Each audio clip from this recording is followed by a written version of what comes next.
Hey, Donny Walker here. I just did a video on showing people how to change a bar and chain with their new Walker saw shop bars.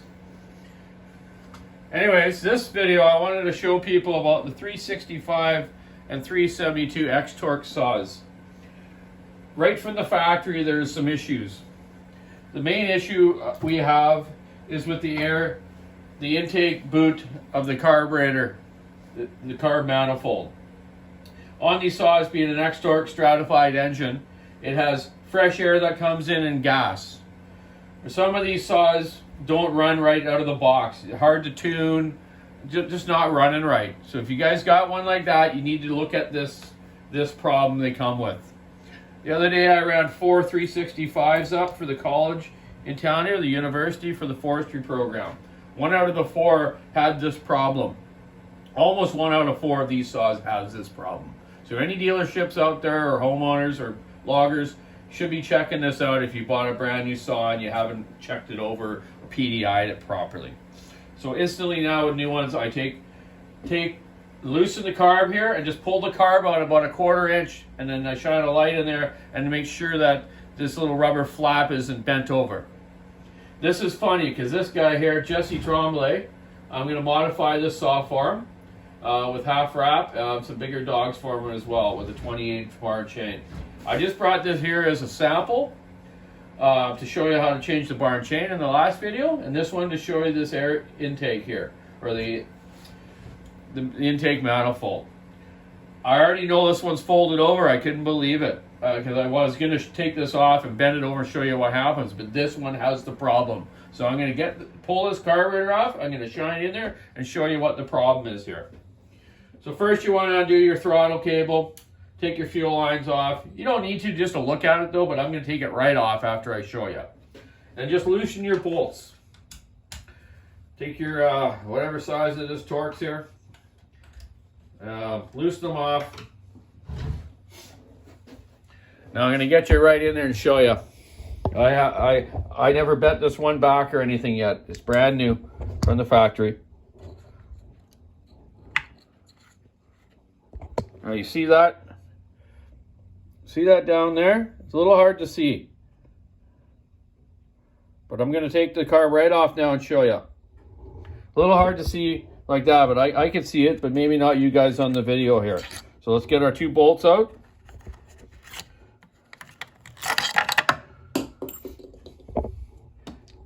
And then the carburetor off. And there you go. See that? So this side that the light's shining on right now is covering part of the port to let the gas in. Your gas goes in the bottom holes here and the fresh air goes in the top. So that being half blocked over like that, you think about it. It's blocking half that venturi on the bottom where your fuel's coming. So it puddles up and makes it run like crap. Won't idle right and just tune right. So you can simply take these and just bend them up and just hold them there for a while and see if they'll get formed straight again. Most of them do, or if it's real bad, I just change the boot and put it in for warranty. Because Husqvarna, you need to put stuff in for warranty, you dealers, or get it warranted. So Husqvarna knows. So their factory assemblers can make this straight. Once you get it fairly straight, you want to put the carburetor back on properly. And a lot of mechanics I've seen, I've done it myself, misalign this. And then you'll make it bent over like that and not work right either. So let me just see if I can prop this up and show you guys how I do it. So what I do, first of all, is get the carburetor. And you got the little grooves there right in the throttle shaft of the carburetor. Set it on there and just make sure these are lined up. This rubber is lined up in that groove.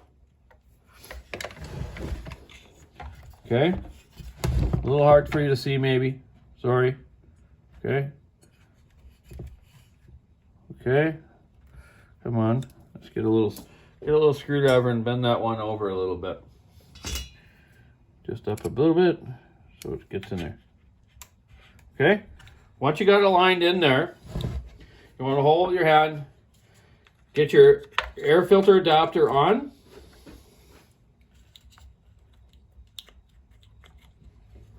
Keep holding it there. Get it just kind of lined up where your bolt holes are. Okay? Now get your bolts in and thread them just a couple threads, okay? Just so it holds it in place so that rubber piece doesn't come out, the rubber intake boot doesn't come out of that groove. Snug your bolts up, and then you can reattach your lines and your throttle cable. So yeah, almost 1 out of 4 of Husqvarna's 365 X-Torques, 372 X-Torques, that is like that. So like I say, you either take it in, you can get warranty work done on it, or the shops should be just checking that out before they sell you one like we do. But some shops don't. They don't know of that problem maybe. You know, even some Husqvarnas are sold in big department stores now, so they don't even run them for you, right? So PDI is a good thing to do.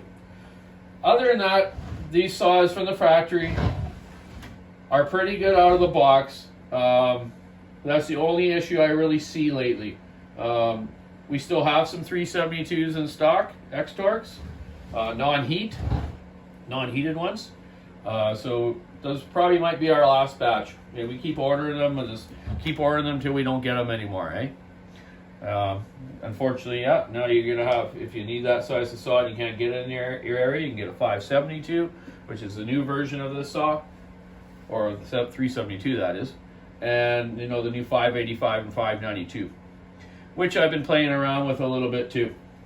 I actually had a weird warranty one come through the other day. I'll just show you that.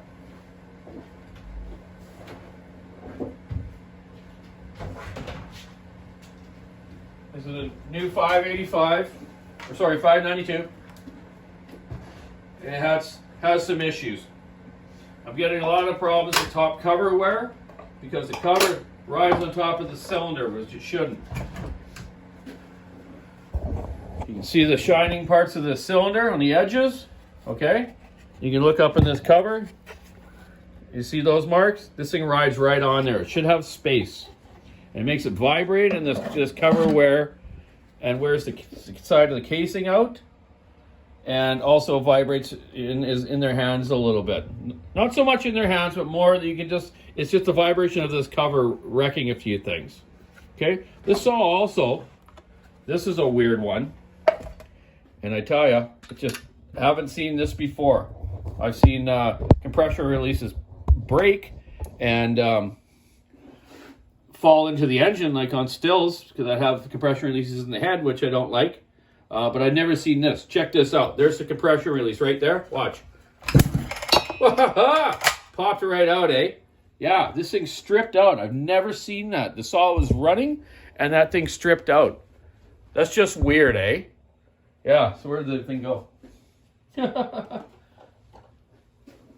Yeah, it's just odd. I don't know why. So, because of this saw having this wear stuff and this falling out, and the top of the case was broken in the corner here, Husqvarna doesn't have any short blocks for these right now to replace them, or crankcases in Canada here yet.